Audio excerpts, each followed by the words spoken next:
student, today we will start subject science, chapter number 1, the cell, class 8। और हम लोग आज सेल के बारे में पढ़ेंगे। सेल क्या होता है, सेल का बेसिक स्ट्रक्चर क्या होता है, सेल से संबंधित सारी चीजों के बारे में आज जानकारी लेते हैं। तो what is the basic building block of any building. किसी भी बिल्डिंग का जो बेसिक स्ट्रक्चर होता है वो किस प्रकार बनता है, वो बनता है हमारी ईंटों के द्वारा। तो वो क्या है, it is a bricks. Bricks के द्वारा हम अपनी बिल्डिंग बनाते हैं। तो bricks are laid one above and other and the wall of building are constructed. हम लोग एक ईंट के ऊपर दूसरी ईंट रखकर फिर तीसरी ईंट रखकर के इसी प्रकार जिस प्रकार दीवार बनाते हैं उसी प्रकार हमारी जो बिल्डिंग है उस प्रकार बनती चली जाती है। अब आती है सिमिलरली इसी प्रकार our body is also made up of basic building blocks.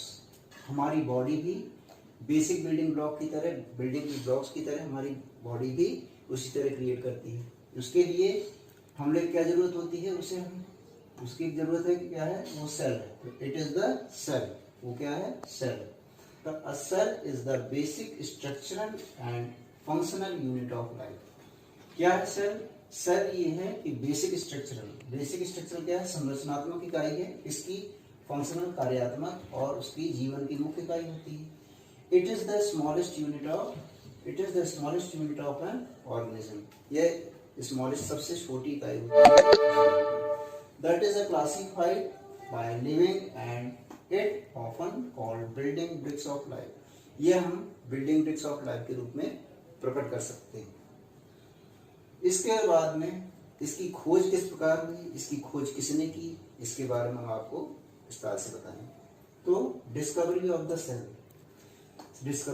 Cell, cell की खोज, कोशिका की खोज। The word cell from the Latin word cellula meaning a small room. हम लोग सेल शब्द को लैटिन भाषा में सेलुला कहते हैं। क्या कहते हैं, सेलुला। और उसका मीनिंग होता है ए स्मॉल रूम, जिसे कहते हैं छोटा सा कमरा। Robert Hooke an English scientist discovered cell as early as 1665। इसको रॉबर्ट हुक नाम के साइंटिस्ट ने 1665 को इसको डिस्कवर किया। और hook looked a slice of cork through a microscope. एक माइक्रोस्कोप में स्लाइस का, एक कॉर्क का छोटा सा स्लाइस काट करके उन्होंने देखा कि ये किस प्रकार का सेल है। तो he found the thin slice of cork when observed under a crude microscope appear to be made up of small compartment. उन्होंने देखा कि एक छोटे से कॉर्क के टुकड़े को जैसे ही माइक्रोस्कोप में देखा तो उसमें छोटे छोटे होल्स दिखाई दिए।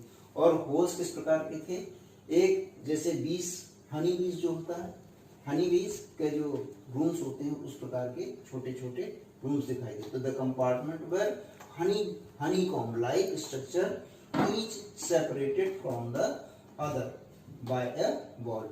एक दूसरे से सेपरेटेड वॉल्स के रूप में दिखाई दिए, जिसे Hooke term each compartment as a cell. Hooke ने इसको एक एक अलग अलग कंपार्टमेंट में इसको बांटा और उसको अलग अलग रूप में उसे सेल कहा। These cells actually dead plant cells। ये किस प्रकार के सेल्स थे, ये डेड प्लांट सेल थे। इनको मरे हुए सेल्स थे या मरी हुई कोशिका थी। इस प्रकार इसके बाद एक साइंटिस्ट आए जिनका नाम था एंटिनो वॉन ल्यूवेनहॉफ।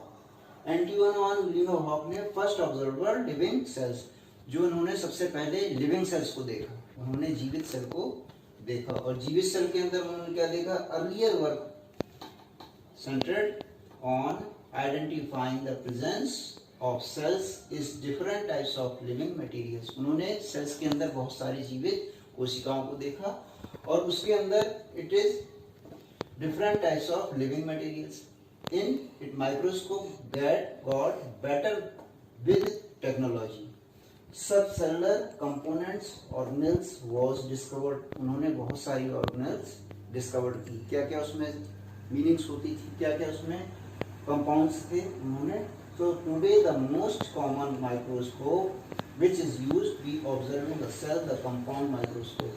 उस समय जब माइक्रोस्कोप में उन्होंने देखा छोटे और छोटे से छोटी चीज़ों को हम लोग जब बहुत छोटी जो हमें अपनी आंखों से दिखाई नहीं देती उसको हम माइक्रोस्कोप से देखते हैं। और सेल को उन्होंने जब माइक्रोस्कोप से देखा तो क्या देखा, उन्होंने बहुत सारे सेल्स को अलग अलग प्रकार के अलग अलग यूनिट ऑफ सेल्स कौन कौन से देखे, ये इस प्रकार के। और observing cell of compound microscope में उन्होंने बहुत सारे सेल्स को देखा।